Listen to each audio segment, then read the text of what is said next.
નમસ્તે મિત્રો, સ્વાગત છે તમારું સ્વાસ્થ્ય જાણકારી ચેનલમાં.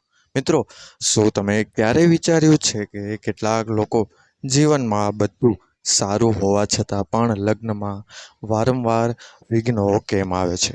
શું માત્ર ભાગ્ય જ જવાબદાર છે કે પછી આપણા ઘરનું વાતાવરણ, ઉર્જા અને વાસ્તુ પણ તેની પાછળનું મોટું કારણ બની શકે? તો મિત્રો, વાસ્તુશાસ્ત્ર કહે છે કે આપણા ઘરનું બંધારણ અને તેની અંદરની ઉર્જા સીધો આપણા જીવનના મહત્વના નિર્ણયોને અને સંબંધોને અસર કરવાનું કાર્ય કરે છે. અને ખાસ કરીને લગ્ન જેવી પવિત્ર સંસ્થા જ્યાં બે સંબંધો એક થાય છે, ત્યાં માટે તો આ અસર વધુ ગહન એટલે કે વધુ ઊંડી બની જાય છે.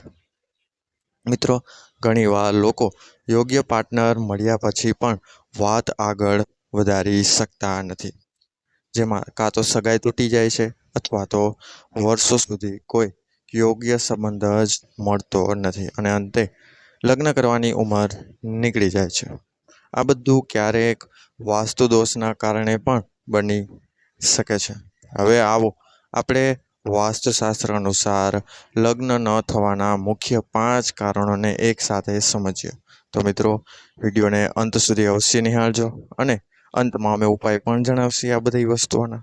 આ ઉપરાંત મિત્રો, વિડીયોના કોમેન્ટ બોક્સમાં એકવાર જય મહાલક્ષ્મી અવશ્ય લખજો. જો પ્રથમ સૌથી મહત્વનું કારણ છે એ છે દક્ષિણ પશ્ચિમ દિશાનો વાસ્તુ દોષ.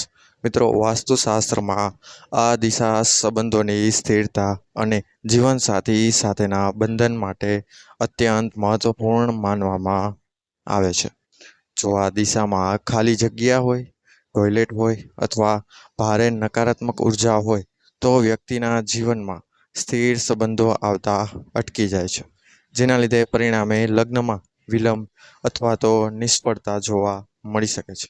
માટે આ દિશામાં વાસ્તુશાસ્ત્ર અનુસાર જગ્યા રાખવાનું નક્કી કરજો.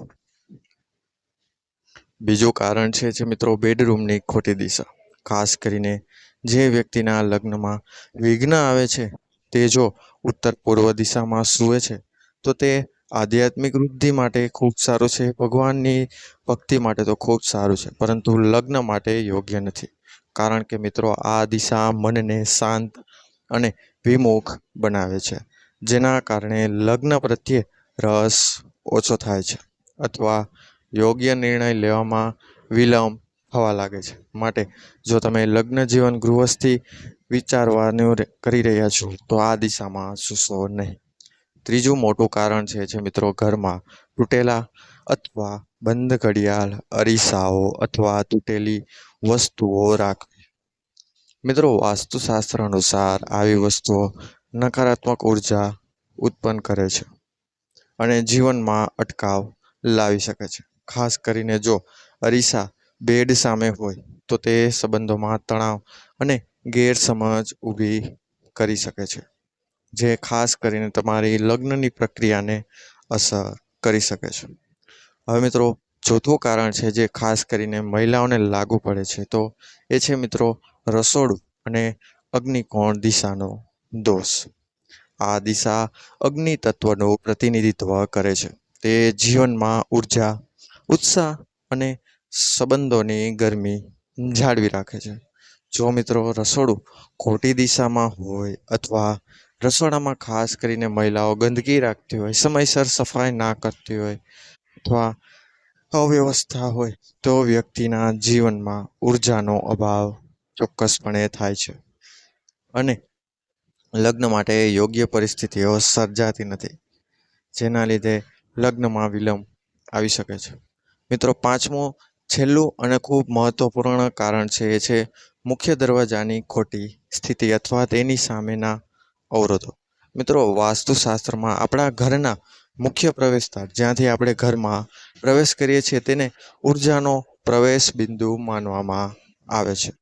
જો દરવાજા સામે થાંભલો, વૃક્ષ, કચરો કે કોઈ અવરોધ હોય તો સકારાત્મક ઉર્જા ઘરમાં પ્રવેશી શકતી નથી, જેના કારણે નવા સંબંધો અને શુભ પ્રસંગો પણ અટકી જાય છે, જેના લીધે ઘરમાં ઘણી બધી અટકેતો આવે છે. માટે તમારા મુખ્ય દરવાજાની સામે બને ત્યાં સુધી કોઈ પણ વસ્તુનો અવરોધ આવવા દેશો નહીં અને મુખ્ય દરવાજાને સ્વચ્છ રાખવાનું કાર્ય કરજો. મિત્રો, આ 5 કારણો સિવાય પણ ઘરમાં અંધકાર, ગંદકી અને અવ્યવસ્થિત વસ્તુઓ રાખવાથી પણ નકારાત્મક અસર પડે છે.